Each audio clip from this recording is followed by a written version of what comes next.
ഷാഹ് പ്രസാദ്, ഇപ്പോൾ ചർച്ച ഡൽഹിയിൽ ആരംഭിച്ചു കഴിഞ്ഞു.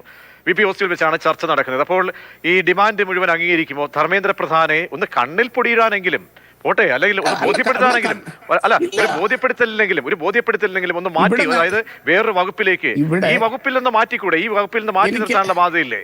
ഇല്ല, അതായത് ഒരു കാര്യമുണ്ടെന്ന്, ഇപ്പം നാട്ടിൽ നടക്കുന്ന സർവ്വ കുറ്റകൃത്യങ്ങളുടെയും പേരിൽ, ഏത് കുറ്റകൃത്യങ്ങളുടെയും പേരിൽ ആഭ്യന്തരമന്ത്രി രാജിവെക്കണം അല്ലെങ്കിൽ മുഖ്യമന്ത്രി രാജിവെക്കണം എന്ന് പറഞ്ഞാൽ അങ്ങനെ അങ്ങോട്ട് തുടങ്ങിക്കഴിഞ്ഞാൽ ഈ മന്ത്രിമാർക്ക് രാജിവെക്കാനേ സമയം. ദുരഭിമാനമാണ് പ്രശ്നം. അല്ല, അഭിമാനത്തിന്റെ അല്ല, അതൊരു പ്രസിഡൻസായി മാറും.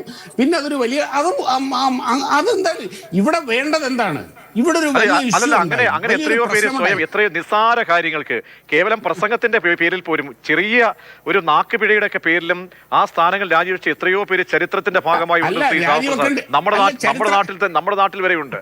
ഒന്ന് പറഞ്ഞേ, നമ്മുടെ നാട്ടിലെ കാര്യം ഒന്ന് പറഞ്ഞേ. അല്ല, നമ്മുടെ നാട്ടിൽ തന്നെ എത്രയോ ഉണ്ട്. പഞ്ചാബ് മോഡൽ പ്രസംഗമൊക്കെ നമ്മുടെ മുന്നിലുള്ള, ഞാൻ അങ്ങനെ ഒരു കോടതി പരാമർശം കോടതികൾ പോലും പരാമർശിച്ചതിന്റെ പേരിൽ എത്രയോ സംഭവം. ഇതാണോ ലക്ഷക്കണക്കിന് വിദ്യാർത്ഥികളെ മുഴുവൻ അവരെ മുക്രയിടിപ്പിച്ചിട്ട് അവരെ മുഴുവൻ വെച്ച് പരീക്ഷണ വസ്തു ആക്കിയിട്ട് അവിടെ ഞെളിഞ്ഞിരിക്കുന്ന ആ മന്ത്രിക്ക് സ്വയം തോന്നുന്നുണ്ട്. പ്രതീക്ഷ നിർത്ത, ഞാൻ പറയട്ടെ. പഞ്ചാബ് മോഡൽ പ്രസംഗം, കോടതി പരാമർശം, അവിടെ കോടതിയുടെ ഇടപെടലും നിയമപരമായ പ്രശ്നങ്ങളും നിയമവിരുദ്ധതയും ഒക്കെ വന്നപ്പോഴാണ് അവർക്ക് രാജിവെക്കേണ്ടി വന്നത്. ഇവിടെ ഒരു കാര്യമുണ്ട്, ഇപ്പൊ സുപ്രീം കോടതി പറയുന്നു, ശ്രീ ഷാഹ്, 22 കുട്ടികളുടെ ആത്മാവിനോടെങ്കിലും ഒന്ന് കരുണ കാണിക്കണം, നീതി കാണിക്കണം. അല്ല, ഈ ധർമ്മേന്ദ്ര പ്രധാന്റെ രാജി കൊണ്ട് ഈ കുട്ടികൾക്ക് മുഴുവൻ നീതി കിട്ടുമെന്നാണോ നിങ്ങൾ പറയുന്നത്? അവര് ഈ ആത്മഹത്യ ചെയ്തവര് തിരിച്ചു വരുവോ? ഇവിടെ വേണ്ട കുട്ടികൾക്ക് നീതി കൊടുക്കേണ്ടത് ഈ സിസ്റ്റം വർക്ക് ചെയ്തുകൊണ്ടാണ്.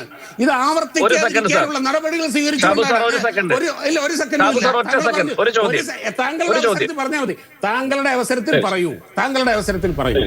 അതായത് ഇവിടെ വേണ്ടതെന്ന്, ഇനി നമ്മുടെ രാജ്യത്ത്, ഇനിയിപ്പം എനിക്കറിയാം, ഞാനിത് പറഞ്ഞു കഴിഞ്ഞാൽ ഉടനെ പറയും എത്ര നിസ്സാരമായിട്ട് പറയുന്നു എന്ന്. നമ്മുടെ രാജ്യത്ത് ഈ ഓരോ കോമ്പറ്റീവ് ഇവിടെ SSLC എക്സാമിനേഷൻ നടക്കുമ്പോൾ പോലും വളരെ വേദനാജനകമാണത്. ഒരിക്കലും സംഭവിക്കാൻ പാടില്ലാത്തതാണ്. കുട്ടികൾ ആത്മഹത്യ ചെയ്യുന്നുണ്ട്. അതിൻ്റെ അകത്ത് ഈ കുട്ടികളുടെ മേലിലുള്ള പ്രഷർ വളരെ വലുതാണ്.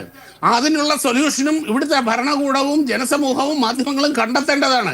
ഇപ്പൊ എനിക്കറിയാം ഇപ്പോൾ ആം ആദ്മി പാർട്ടിയുടെ നോക്ക്, 22 കുട്ടികളുടെ ജീവന് ഈ മനുഷ്യൻ പുല്ലുവിലയാണല്ലോ കൊടുത്തിരിക്കുന്നത്. എത്ര നിസ്സാരമായിട്ടാണ് പറയുന്നതെന്ന് പ്രജീഷും പറയും, ഈ മനുഷ്യൻ ഇദ്ദേഹവും പറയും. അങ്ങനെയല്ല, അത് ഒരിക്കലും സംഭവിക്കാൻ പാടില്ലാത്ത കാര്യങ്ങളാണ് എന്ന് ഇവിടെ സംഭവിച്ചുകൊണ്ടേയിരിക്കുന്നു. ഇത്തവണയും അതവിടെ സംഭവിച്ചിട്ടുണ്ട്.